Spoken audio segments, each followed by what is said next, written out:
الحمد للہ وحدہ والصلاة والسلام علی من لا نبی بعد اما بعد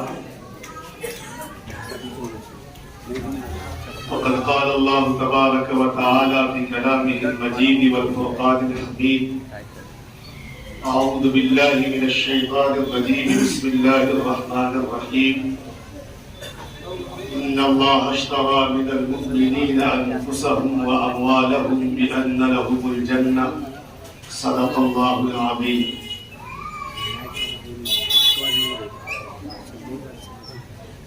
حضرات علماء کرام،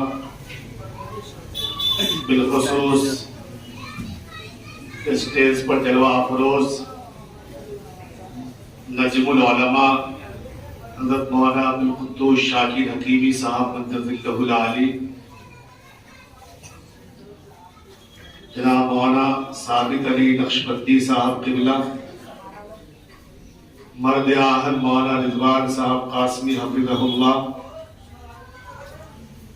گجرات آنند سے تشریف لائے مہمان مکرم حضرت مولانا عبدالحق صاحب مدد اللہ العالی،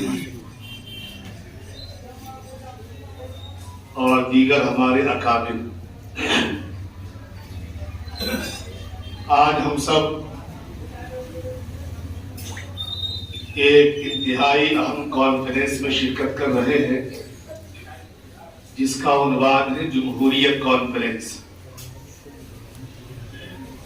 ہمارے ملک کی تاریخ میں 2 دن انتہائی تاریخ ساز دن ہیں۔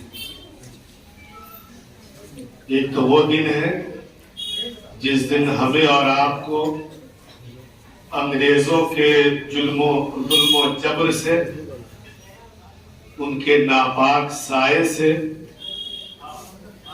اور ان کی غیر واجبی حکومت سے آزادی حاصل ہوئی۔ وہ دن یوم آزادی 15 اگست کا دن تھا، اور ہم سب 15 اگست کو ملک کے کونے کونے میں، خطے خطے میں، شہر شہر میں یوم آزادی کو عنوان سے جشن مناتے ہیں، ترنگے لہراتے ہیں، اور اپنے اسلاف و اکابر کی قربانیوں کو یاد کر کے اپنے ملک سے محبت کی قسمیں کھاتے ہیں۔ دوسرا دن یوم جمہوریہ ہے، جسے ہم سب 26 جنوری کے نام سے جانتے ہیں۔ یہ دن بھی انتہائی تاریخ ساز دن ہے جب ہمارا ملک آزاد ہوا،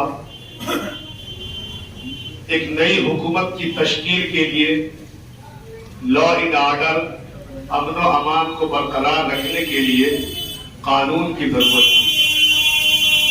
چنانچہ ڈاکٹر بھیم راؤ امبیڈکر کی سربراہی میں ایک کمیٹی تشکیل دی گئی جو ملکی قوانین کو مرتب کرے، جس قوانین اور دستور کی روشنی میں اس ملک کا ہر باشندہ اپنا سفر طے کرے۔ آپ کو یہ جان کر انتہائی مسرت ہوگی کہ جو کمیٹی تشکیل دی گئی تھی، اس کمیٹی میں الحمدللہ 35 مسلمان بھی تھے۔ اس کمیٹی میں حضرت مولانا ابوالکلام آزاد رحمۃ اللہ علیہ، جن کے نام سے موسوم امام الہند فاؤنڈیشن ہے، آپ بھی اس کے ممبر تھے۔ حضرت مولانا حسرت موہانی بھی اس کے ممبر تھے۔ حضرت مولانا حفظ الرحمان سیہاروی بھی اس کے ممبر تھے۔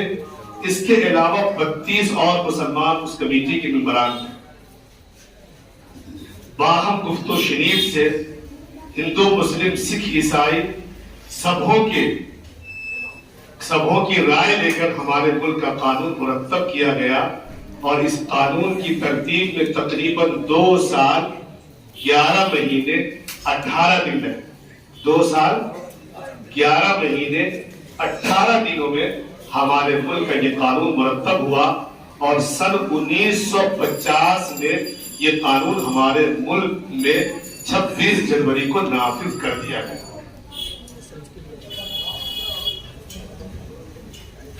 اسے یوم جمہوریہ کیوں کہتے ہیں؟ 2 وجہوں سے کہتے ہیں۔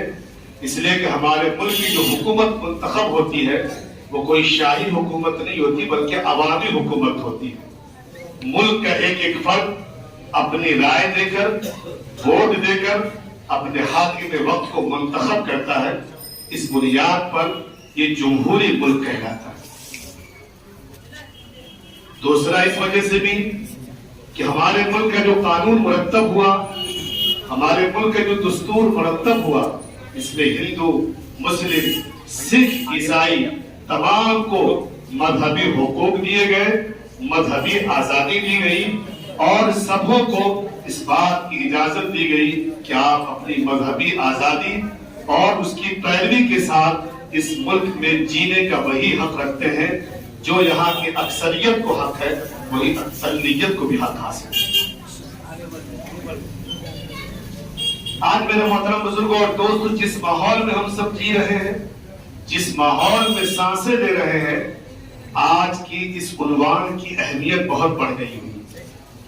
ہمارے ملک کی سالمیت، ہمارے ملک کی بقا، ہمارے ملک کا تحفظ گنگا جمنی تہذیب میں ہے، جمہوریت میں ہی۔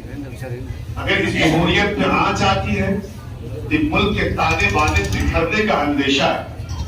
اگر اس جمہوریت میں کسی بھی قسم کے تشدد کو روا رکھا جاتا ہے اور اکثریت کا اقلیت کے ساتھ وہ سلوک نہیں باقی رہتا ہے جو دستور نے دیا ہے، تو اس ملک کو ٹکڑے میں بٹ جانے کا خطرہ۔ اس لیے آج کی اس کانفرنس اس اعتبار سے بھی بڑی اہمیت کے حامل ہے کہ ہم سب اپنے ملک کی جمہوریت کو بچانے کے لیے، یہاں کے دستور کو بچانے کے لیے، یہاں کے سیکولرزم کو بچانے کے لیے قسمیں کھائیں، عہد کریں کہ جس طریقے سے ہمارے اکابر نے اس ملک کی آزادی کے لیے اپنی جان کو نثار کیا، اپنی جان کو قربان کیا، اپنی دولت کو نچھاور کیا، اپنی آل و اولاد کو یتیم اور اپنی بیویوں کو بیوہ کیا، اور تب جا کے یہ ملک ہمارا آزاد ہوا، اور جس طریقے سے ہمارے اکابر نے باہم سر جوڑ کر ایک سیکولر دستور کو تیار کیا۔ اگر اس سیکولر دستور پر آنچ آتی ہے تو ہم بھی اپنی جان کو نثار کریں گے، اپنی جان کو قربان کریں گے، تن من دھن کی بازی لگا کر جمہوریت کی بقا اس کے تحفظ کے لیے کام کریں گے انشاءاللہ۔ تو یہ ایک تمہیدی گفتگو تھی آج کی اس عنوان کی مناسبت سے۔ مجھے امید ہے ہمارے آنے والے جتنے بھی مقررین ہیں، ہمارے مہمانان گرامی ہیں، وہ اسی روشنی میں اپنی معلومات اور اپنے خیالات کا اظہار فرمائیں گے، اور ہمارا مستقبل کیسا ہو، ہمیں اپنے ملک کے ساتھ کیا کرنا ہے، کیسی محبتیں رکھنی ہے، اور اس دستور کی حفاظت و سالمیت کے لیے کیسی کیسی قربانیاں دینی ہے، انشاءاللہ اسی موضوع پہ گفتگو ہوگی۔ اللہ تعالیٰ آج کے اس اجلاس کو بالخصوص امام الہند فاؤنڈیشن کے فاؤنڈر حضرت مولانا نوشاد احمد صدیقی صاحب مطلب اللہ العالی اور جنرل سیکریٹری ہمارے عزیز مکرم مولانا طفیل احمد ندوی صاحب، جو ماشاءاللہ بہت ہی متحرک صاحب قلم فعال نوجوان ہیں، اللہ تعالیٰ اس باپ بیٹے کی لڑی کو دے، اس حوالے سے کام کرنے کی توفیق عطا فرمائے۔ آئیے حضرات گرامی،